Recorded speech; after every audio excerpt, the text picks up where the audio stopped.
Talang pusong nakalangkat og medal kining usa ka babaye nga bodybuilder gikan sa dakbayan sa Toledo ning probinsya sa Subo. Siya si Chares Dacalos, 36 anyos, usa ka inahan ug adunay duha ka mga anak. Nanrabaho siya isip usa ka personal gym trainer ngadto sa mga buot makaangkon ug maanindot nga panglawas. Gumikan sa kasolido sa iyang lawas, iyang nauli ang silver medal sa 2022 WFF World Championships PRO-Am niadtong November 20, 2022. Gipahigayon ang mga kompetisyon sa nasud sa Indonesia. This morning mga kapuso, ato siyang ipasigarbo ug mas ilailahon ta siya dinhilang sa GMA Regional TV Live. Usa ka garbo sa dakbayan sa Toledo ang mihatag og dungog sa natad sa bodybuilding. Busa, hinabiyon ta karong buntaga si Miss Chares Dacalos.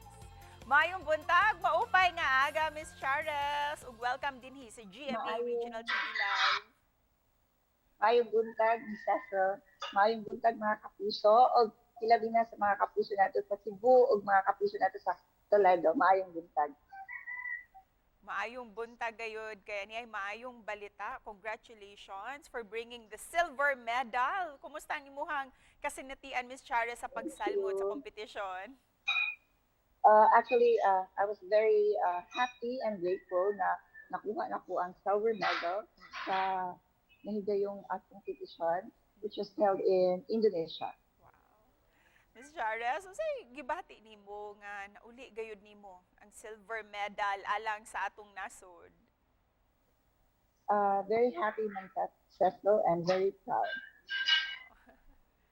Ms. Chares, how long did it take you to prepare sa maong kompetisyon ug unsa usab ang imuhang mga struggles along the way? It takes 3 months, and actually during the prep, it's struggle na din siya, ma'am, because you have to go training, intense training, plus the diet, which is very strict diet. So bawal pa kamukha ng mga labi, in short, bawal ang cake. You mentioned very strict kaayo ang training and diet. How long na ka nagsugod niining bodybuilding? Unsa nimo pagsugod, ma'am? At first, nag-train ko. I do workout just to lose weight. Then suddenly, later on, I transform akong body. So I decided to join this competition. But kano saan ka nagsugod nga nainganyo na ka nga mag-gym, mag-training hangtod nga niabot ka sa bodybuilding competitions? Nag-gym ko for almost 8 years, ma'am. And then I decided to join just this year lang to compete. So within that 8 years, usay nakapaaghat nimo Ma'am Chares na finally mo appeal ko join na jud ko competition?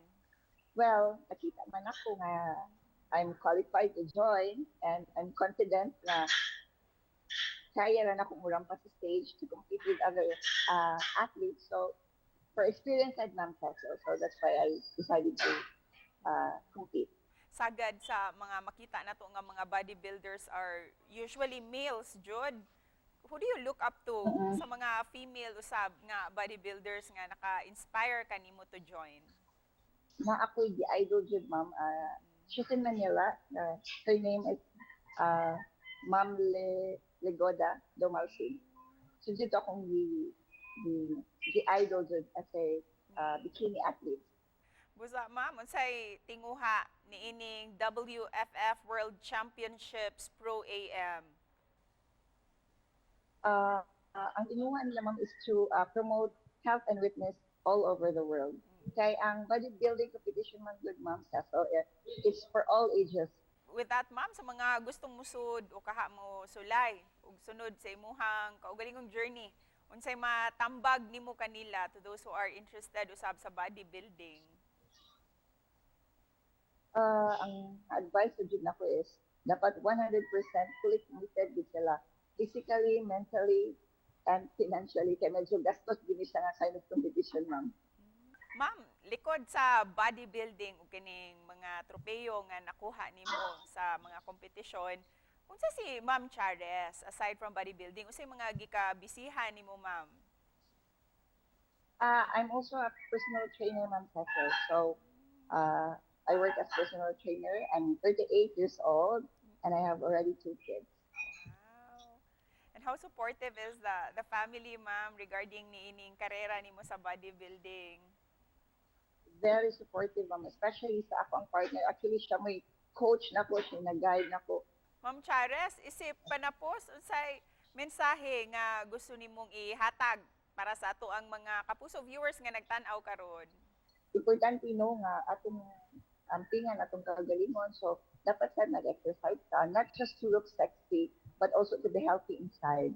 Now, importante kayo ang exercise, especially those moms, ang uban man good magulaw na sila nga, di na mo kaya mag-lose weight, to be skinny, it's not a easy. Even 1 hour, sa 1 hour lang mong to do exercise can make a big difference na good siya. Daghang salamat kanimo, Ma'am Chares, and once again, congratulations!